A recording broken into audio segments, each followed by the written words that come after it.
Ngayon guys, ayan, papunta tayo sa medical assistant araw ng Lunes ngayon dahil wala namang dialysis. So samahan niyo ako guys, kukuha tayo ng libreng gamot. So kahit medyo pilay-pilay tayo, medyo hirap maglakad, kailangan pilitin kasi wala naman tayong aasahan. Tsaka yung gamot na makukuha ko doon ay napakamahal yung guys kung bibilin. So ano siya, Sivilamir, para siya sa phosphorus. So nagkakalaga siya ng 85 per tablet. Yung makukuha ko isang box. So malaking bagay na yun guys, di ba? Sa isang box meron siyang 30 pieces or 35 pieces, mga ganun. So i-times mo sa 85 pesos isa, di ba? Nakakabili naman ako ng worth 75 pesos pag gamit ko yung PWD ko. Yun nga lang, syempre mabigat pa rin yun, 75. Tapos 2 times a day mo pang iti-take yung gamot na yun, parang 150. So maintenance yung guys 150. So habang buhay ka na may 150 sa loob ng isang linggo. Kailangan may 150 ka. So wag lang sana umulan, syempre. Kapag umulan, nako, yung payong natin medyo butas-butas din at sira-sira na rin. Pilay-pilay pa nga.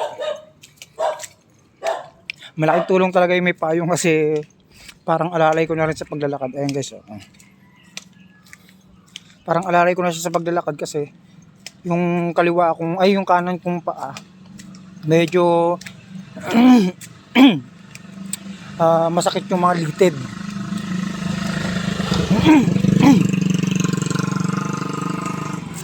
Siyempre pag masakit yung litid, automatic yan guys. Hindi naman siya arthritis, ano siya, kumbaga yung bigat o yung tubig na nasa katawan mo ay bumabaksak talaga mismo sa paa. Doon ay ipon yung bigat. Kaya sa mga nagtatanong na dialysis patient na bago pa lang, lagi kong sinasabi sa kanila na magtipid sa tubig, lalo na kapag malayo pa yung session. Kasi unang-una, kapag na-emergency ka or na-confine ka sa hospital, malaking abala guys, sobra. Kasi dalawang oras ka lang yata ida-dialysis pag once na-confine ka sa hospital. Compare doon sa center mo na 4 hours.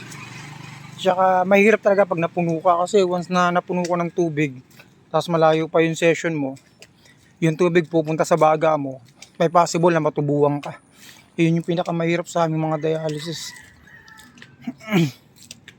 Kaya hindi ako lumalagpas talaga ng pag-inom ng tubig sa 1 litro. Yun yung minimum sa aming mga dialysis, na wag lumagpas ng 1 liter a day or 1.5 a day sa isang araw, lalo na pag malayo yung session.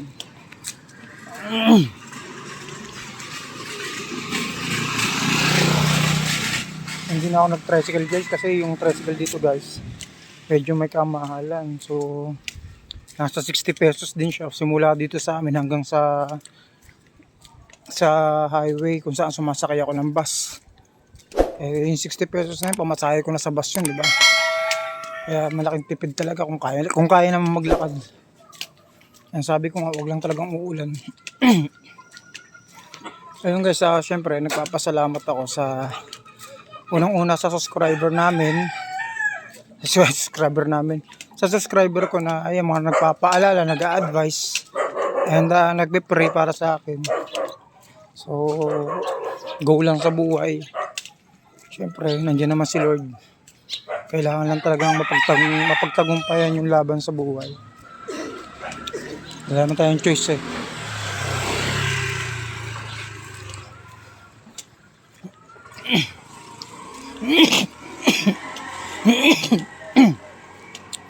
sakit pa yung ko, dibdib ko sa ubo sa lamig na rin ng panahon. Kaya laban lang talaga, laban lang. Wag na wag tayong mawawalan ng pag-asa sa buhay. Kaya sabi ko sa inyo, hanggat kayo healthy at wala pa kayo nararamdamang sakit tulad ko, ingatan nyo po talaga yung kidney nyo kasi maraming pagbabago kapag once na nagkasakit kayo. Nandyan yung mga taong naging kaibigan nyo na mawawala, na nandyan lang kapag malakas kayo, na kapag meron kayong ah, pakinabang. Tulad ko dati, talagang mapagbigay talaga ako dati. Yung wala akong sakit. Matatakbo ng kaibigan, kapatid, ano pa ba? Madaling lapitan. Ayun yung mga panahon na kumikita ako ng malaki, sumasahod ako, nagtatrabaho ako. Iniisip ko lang, trabaho lang lagi, tapos kaibigan. Hanggang sa dumating sa point na dumating ako sa ganitong kalagayan. May mga natira, pero yung mga natira ayun yung mga mahal mo sa buhay. Karamihan talaga mga mahal mo sa buhay. Yun yung yun yung huling-huling matitira talaga diyan. Kapatid, mga anak. Pero ang masaklap lang sa akin, ang natira lang talaga sa akin, kapatid lang talaga. Tatlo kayo magkakapatid, pero para sa akin kasi hindi ko inuobliga yung dalawa kong kapatid na problemahin nila yung problema ko. Kumbaga, may mga pamilya rin sila eh. Pamilyado sila. Kumbaga, ayaw ko naman na dumating sa point na ihatid ako or babantayin ako sa ospital kasi alam ko malaking abala yun sa kanila. Lalo't yung mga anak nila nag-aaral pa, maliliit pa. Ang masaklap lang, yung mga panahon na may asawa ako, na mas kailangan ko sila ngayon pero wala na. Nag-let go na. So sumama na sa iba. Lalo na yung mga anak ko na may dalaga na rin akong anak. Ang masaklap lang, yung kahit iniwan kanila, yung sana man lang i-chat kanila, kamustahin, anong kalagayan mo. Wala man lang ganun guys. Napakahirap. Hindi ka man lang nila maalala. Alam mo ba yung nagpapalakas sa yung mga dialysis patient?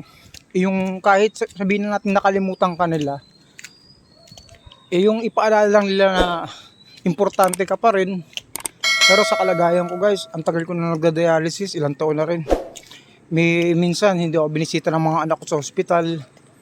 Minsan hindi ako sinamahan ng anak ko sa center, ng ex-wife ko, ganyan. Parang ipinamumukha pa sa akin na kasalanan ko kung bakit ako nagkasakit. Ang hirap kasi yung tanggap mo naman na nagkasakit ka. Pero lagi mong iisipin na totoo pala talaga yung realidad na kapag talaga may pakinabang ka, importante ka sa tao. Once na wala ka ng pakinabang na parang putol ka na, parang palyado ka na, doon mo na malalaman yung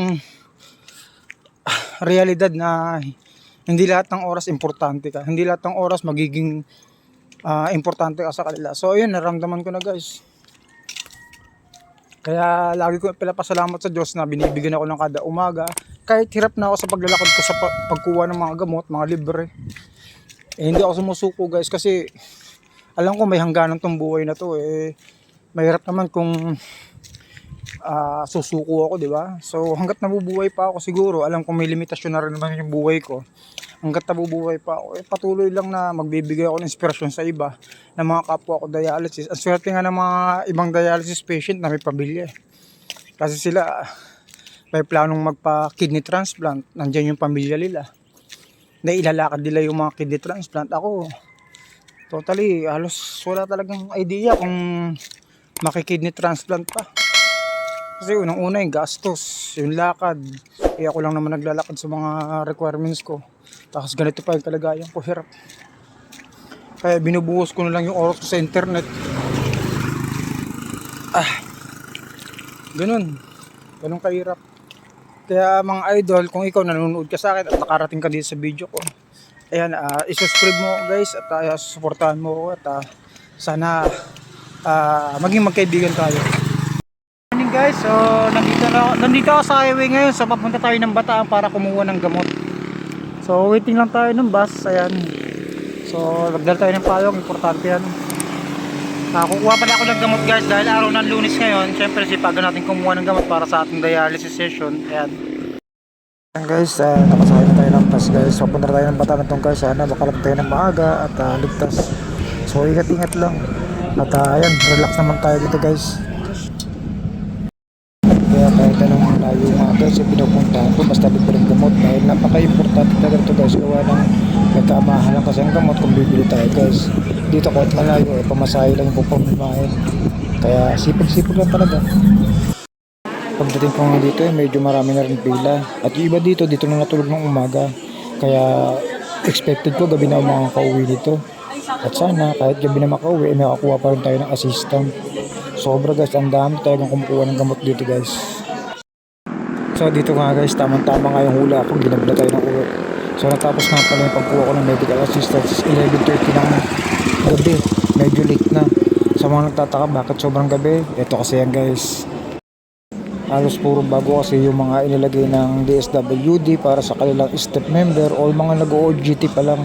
Kaya medyo hindi lang kabisado yung mga tinatanggap ng papel kung medical assistant or schooling. Marami kasi kumukuha ng tulong. Kaya kahit paano, kahit ginabi na tayo at madaling araw ng uwi natin, success pa rin nakukuha pa rin tayo ng tulong. So pagdating ko nga ito sa bahay guys, sigurado paksak ng aking katawan. So ayan guys, andito na tayo guys sa amin guys. So 11:30 nga pala ako nakasakay dun sa Bataan. So nakarating ako dito sa amin ng alas 2:30 ng madaling araw. So may dialysis pa ako ito bukas pero tingnan natin kung merong yung slot. So ayan, kailangan lang muna natin magpahinga guys dahil gawa ng pagod na rin tayo at medyo wahina ng ating pangangatawan. So buti na nga lang kumain na ako doon sa Olongapo. Kaya kahit pa paano malakas-lakas pa rin yung ating pangangatawan idol. So ayan, sobrang salamat sa mga nagpaabot ng medical assistant ng tulong syempre. Napakalaking tulong ito sa ating guys. So dito napakadilim, grabe. Wala lang ang dumadaan masyado ng tricycle dito pati tao. Pero kahit paano sanay na rin ako kasi ligtas naman dumaan dito. Yun nga lang syempre hindi na mawala dito yung bigla kang habulin ng aso or merong tatawid na ahas kaya mas nakakatakot. So ganun na lang guys at ayan, maraming salamat syempre kung nakarating ka dito sa video na to. Maraming salamat sa pag-subscribe at pag-suporta guys. Ayan, ingat-ingat lang po sa atin lahat. God bless po.